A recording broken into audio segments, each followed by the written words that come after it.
Hey, what's going on, guys? I'm Andrew Sanders, or Pinsetter1991. Today I'm going to be showing you how to draw a portrait. So let's start off with the materials that I use. First off, the paper that I use while I'm drawing is usually a type of paper that's called Bristol vellum. That's what I've used throughout pretty much all of my YouTube videos up until now. It's a very good paper and it's cheap. Bristol vellum. But the paper that I'm using today is a type of paper. It's called Arches watercolor paper. And a lot of people hear watercolor and think of the paint, but you can use watercolor paper for drawing and it works very, very well. The Arches paper looks like this. Arches watercolor. It says 140 pound hot pressed paper. And this is a really good quality paper. It's made out of 100% cotton, and you can just tell that it's gonna last a long time. You can just feel the quality of it, and it's got a very smooth surface, and actually the back is even smoother, so you can kind of see which side you like to use more. But it's a very good quality paper. It's a little bit expensive, so if you can't afford that, or you can't find it, maybe there's other papers out there that you can use. Like, for example, here's a few others. This is a Strathmore wind power, but it's a 400 series, 140 pound paper. And so it's kind of similar to the Arches paper, but it's a lot cheaper. And you can tell that it's a really thick paper, and it's going to last a long time too. And it's fairly smooth. So, you can use this. It's fairly easy to find. And another paper that I like to use is this. It's called Dollar Rowney sketch pad. So this paper is probably like one of the cheapest ones that I have, actually. But some of my favorite drawings that I've done are drawings that I've done on this paper. So it's a cheap paper, and maybe it's not going to last that long, but you can use it, and you'll get decent results, at least. I don't really suggest using scratch paper. That's a question that I get quite a bit, is people ask me if it's okay to use scratch paper. And you could use scratch paper, but you got to know that scratch paper isn't going to last very long. It can tear very easily. So I would suggest using a drawing paper, something that's going to last longer, that has a better texture to it. So that's the paper that I use. The materials, I'll probably be going throughout the video, because I use quite a few different materials, but generally throughout the whole video I'm going to be using charcoal pencils. I really like using charcoal. These are General's charcoal pencils. They come in different levels of softness. Like this one's an extra soft. There's also a medium soft and a hard. And there's also just a regular soft charcoal. So that's basically gonna, depending on how soft or how hard the charcoal is gonna depend on how much you can really blend, and it really changes the effects that you get. Like the hard pencils, you can draw really sharp lines with, and they're not gonna smear as much as the soft or extra soft. So it's nice to utilize the different softness, hardness levels of the pencil. So I'm going to be using charcoal throughout this video. The other pencils that I use, not so much, but I do use, are regular graphite pencils. And I have seen some of the most amazing portraits ever drawn with graphite pencils. You can get really amazing details with graphite pencils. And these also come in, different levels of softness, hardness. Like this one, for example, says, they've all got a letter and a number at the end. And it's not focusing too well, but it says 8B is this pencil. And there's another one. This one is HB. And this one's just regular B So there's different letters and numbers on these pencils. And basically, the more into the H numbers that you get into, those are the harder pencils. H is for hard. You can kind of remember it like that. The other ones, like the B, 4B, 6B, 8B, those are softer pencils that are going to get a lot darker, and you're going to be able to blend them a lot more. So you'll kind of figure that out as you use the pencils. But I don't use graphite a whole lot, and I'll explain why. I really like the darkness that you can get with a charcoal pencil. You know, you can get much darker with charcoal pencils than with graphite. Or basically, what you run into with graphite is when you try to get really dark, you run into a lot of glare, because graphite, these pencils reflect a lot of the light that hits them. So you can notice that with just a regular, like a number 2 pencil, that's a graphite pencil. If you draw as dark as you can and hold it to the light, you can see the reflection. Here's kind of an example. This is a portrait that I was working on, and you can see I actually drew his eyes in charcoal, and the rest is in graphite. And if I hold it up to the light, don't want to get too much light in there, but you can see the glare that hits. Look at his hair right here, right where it gets pretty dark with the graphite, and you can see the glare that you get with graphite. So graphite reflects a lot of the light, and you'll get a lot of glare. But the eyes were done in charcoal, and it doesn't matter which way you turn the drawing, you're not going to get any glare, because the charcoal absorbs the light instead of, reflecting the light. So that's something that you might run into with the graphite pencils. But, if that doesn't bother you, graphite pencils are amazing. You can get really, really fine details with graphite pencils. So I'll be drawing with charcoal mainly, but you can apply a lot of what I show with the charcoal pencils. You can apply it to using graphite pencils or even pen. I'm just going to be going over a few basic steps to drawing a portrait. Okay, so to start off a portrait drawing, you're going to want to do a basic sketch to kind of map out where the subject is going to be on the paper, and probably most importantly, kind of map out where all the facial features are going to be. This is a really important part of drawing a portrait. It's pretty much the first step that most people go through, is you got to find out where their eyes, mouth, nose, ears, where everything's going to be situated on the paper. And there's a few different steps that you can use, but I usually just look at my reference image, and you're going to need probably a number 2 pencil.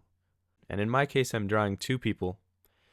And something that I found is it's actually easier for me to draw the face somewhat large, take up a lot of the paper. A lot of people, especially me, back when I was starting to draw portraits, I was scared to draw, a large face. I thought it would be way too hard, but it's actually way easier to get a lot of details in there. So I'm drawing 2 faces. So I'm starting off with just a couple of circles, very, very light circles. You might not even be able to see them. You can see that my grandpa's face takes up about half, a little less than half of this picture. So just going to draw in some circles first, really basic shapes, just figuring out exactly where things are going to be situated. And I'm always looking back at my reference image to see, where the faces are. You can see that my grandpa's face is up a little bit higher than my grandma's face. So I'm going to kind of keep that in mind and outline my grandma's face a little bit lower. But just keep in mind, really, really light drawing. Any mistakes that I make, I'll be able to erase very easily. And the process that I'm going through right now, I guess you could call it gauging. That's what an art teacher that I had, that's what she called it. But basically what you're doing is you're drawing in lines, and as you draw, you're going to recognize that a few lines, they're not in the right place. So, for example, this line up here, I'm making higher, because looking at the reference image, his hair is up a little higher. This line can go over a little bit. This hair goes down to about there. His ear goes a little bit lower. So you're just going through and kind of just improving on the lines that you have. You'll kind of recognize where the features are. You're just drawing, looking back and forth from your drawing to the reference image every few seconds. You want to get all these features in about the right place. Right now, it's not 100% important or crucial to get everything in the exact place where it needs to be, because you can easily erase and change things. But something that I like to do also is when you look at their eyes or their features, you can kind of imagine a line going through them, and you can see that it's not completely horizontal, his eyes. It's kind of tilted because his head is tilted. So same with my grandma. Look, it's a little bit tilted. Her eyes aren't going perfectly horizontal. They're kind of tilting a little bit. And you can see that with his nose, his mouth also. They're all a little bit tilted because his head is tilted a little bit. So, and look at my grandpa's forehead. You can see how much room there is between his eyes and his hairline, the eyes and the nose. He's got really light eyebrows, so it's kind of hard to tell, but you can kind of see the distance between his hairline and his eyes. So draw a line in there about where his eyes are going to be. And still, this is a really, really light line, easy to erase if you want to change it. But this is just to kind of figure things out, where his eyes are going to be. So you got a line there. Another thing that I should probably mention is my grandpa had eye surgery. He doesn't use glasses anymore, so I'm not even going to draw his glasses in there. But going to kind of outline his top eyelids right here, just around about where they're at. This isn't exact yet. And the other thing is, I'm not adding a lot of pressure. Like, look at how I'm holding the pencil. I'm just using the weight of the pencil itself to do all the drawing. So right now I'm putting the eyes right there, but in the end, I'm sure I'll change them. That's the process of gauging. It's just drawing in lines, but really changing them as you go until you get the accurate setup of his face, mapping of his features. So here's another line for the mouth about where it's at. Still not adding any details, just a line. Okay, so now we've got the general map out of the face, kind of where they're going to be, a few of the details. Nothing really too detailed, right, so far, but I'm going to start adding in a little bit, just darker lines, starting to figure out, a little bit more of exactly where I want their eyes to be, their nose. I'll draw in the iris really quick, kind of where it's going to be. Still not applying hardly any pressure, just to be able to erase any mistakes that I make. I usually start with the top eyelid, kind of draw the iris in a little bit where it's going to be. Another thing that has pretty much always helped me on eyes, and something that you should really know, something really important, is this space between the two eyes. Back when I was first drawing, I used to draw the eyes way too close together, or some people draw them way too far apart. So a simple technique that you can use I'll draw it on a separate piece of paper so that you can see really what is. Let's draw an eye in here, just a really basic eye to explain this. There's the top eyelid. There's his iris. There's that other fold of skin. A couple little lines down here where the corners are. And so there's a basic eye. A couple more details in there really quick. And now to figure out where the next eye is going to be, the other eye, it's going to be over on the right. What you do is you have to take the length of this eye from this point, that corner, to the other side, that corner. That length right there between those 2 points, that's going to be the space generally between the two eyes. The space between the two eyes is the length of one eye. So this finger is on that point. My thumb's on that point. And now it's on that point. So this finger that was on the other point, we'll make a little spot there. That's about where the next eye should be, where it should start. And it should be the same length, right? So we'll put the same length in there of the 2 points. That's about where it's going to end. So basically, if you look at this, you should have between the two eyes the length of one eye. That's if the person's looking straight at you. If they're looking to the side, it'll be a little different, but you should have the length of one eye. You can even, if you want, if it helps, you can draw a little eye in there, the same length, and then the other eye. But that's about the distance that it should be. The distance of, the length of one eye. So that's something that you should keep in mind. Then you'd go in and erase that eye in the middle. But that's pretty much, the distance that you should have between the two eyes. It's about the length of one eye. And so that's something that you should definitely keep in mind. Something that was really difficult for me when I was starting to draw. The eyes would be way too close together. Like in this case, actually, they're a little bit too close together looking at it. So I'll kind of fix that a little bit, change things around. That's the whole process of this gauging or the sketching. Just remember, every 5 seconds or so, you got to glance up at your reference image. And that's going to help you a lot, just taking another look, seeing exactly how the shapes are. Because the shape of the male eye is way different than the female eye. You got to kind of ignore my hair that pops in on the screen every few seconds.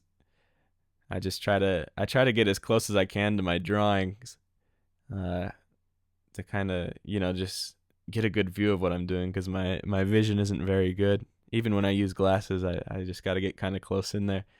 So you'll have to just ignore my hair. But what I'm doing right now is I'm just looking at the reference image and trying to see the darkest lines that are in there. I'm not really concentrating on any specific details, but if I look at the reference image, kind of squint my eyes, I can see which lines are the darkest. So now you got, the basic sketch of where the eyes are going to be. You can still go back and change this. I'm sure I'm going to, because this isn't exactly where they're at. I don't think it's exactly where they're at yet, but it's pretty close. So we'll move on to the nose. And there's a few other techniques that you can use also to figure out where the nose is, how far down it is from the eyes, and how wide the nose is. And I kind of used the same idea as before when I was measuring the eyes. And what you can do is go to your reference image, look at the eye, and instead of looking at the length, the horizontal length, you're going to look at the vertical length of the eyes. And you're basically going to take the point from the bottom and the top, see about how wide it is, and you're going to decide, how many eye lengths there are from the eye to the bottom of the nose. and that'll give you an idea of where the nose is going to be, right down to the tip of his nose. So you're going to kind of look at it, and me looking at it right now, it looks like it's about 4 eye lengths. So just to kind of show you, we'll take the paper again. So we're looking at this point up at the top of the eye and the point at the bottom. So there's the 2 points that you're looking at now. That distance, how many of them get you down to the tip of his nose? So looking at this reference image of my grandpa, just take a close look at it, and it's about 3.5 eye lengths, vertical eye lengths going down. There's 1, 2, 3.5. It's right about there. So it's pretty much where it should be. I'm happy with where it is right now. It looks pretty good to me. That's right about where the bottom of his nose should be. So I'm just going to leave it pretty much where I have it right now. Kind of draw the basic shape. And, once you practice a lot with this, you can there's a lot of artists that just look at the person and naturally they can see the distance that there is between the eyes and the nose, and they don't really have to think a whole lot about it. I can't can't do that so much yet. I usually still have to, look a lot and use my fingers, kind of measure out the distance. But now we're getting out the basic shape of his nose. The other thing that you need to know is how wide is his nose? How wide should it be? So looking at my grandpa's nose, the edge, we'll look at that edge and the other edge. Where do they end compared with his eyes? So that edge goes to about that point on his eye. Look at his eye. It's between that corner and the iris. Right where the iris starts is pretty much where the edge of his nose ends. So now we've added in the edges of his nose, and we can take a look at his mouth, kind of figure out, with the exact same process, figure out where his mouth is going to be. You can look at this point right here and look up at his eye. It goes up to that corner of his eye. So that's pretty much where we want to put it here on our paper. Right around there, a little bit further. And you do the exact same thing with the other side. It's pretty much lined up with his nose. So a little bit past his nose. So it's going a little bit too far. We need to stop right about there. And it kind of curves down a little bit. You want to look at the shape of his lip, the top lip. And you can see it kind of curves down. So we'll kind of add that in there. It's going a little bit too far. We can erase it later. But, there's a lot to keep in mind. Also, the distance between his nose and his top lip, you're going to want to figure that out. It's pretty short. It's about the distance of his eye, the vertical line or length of his eye. So it's about there.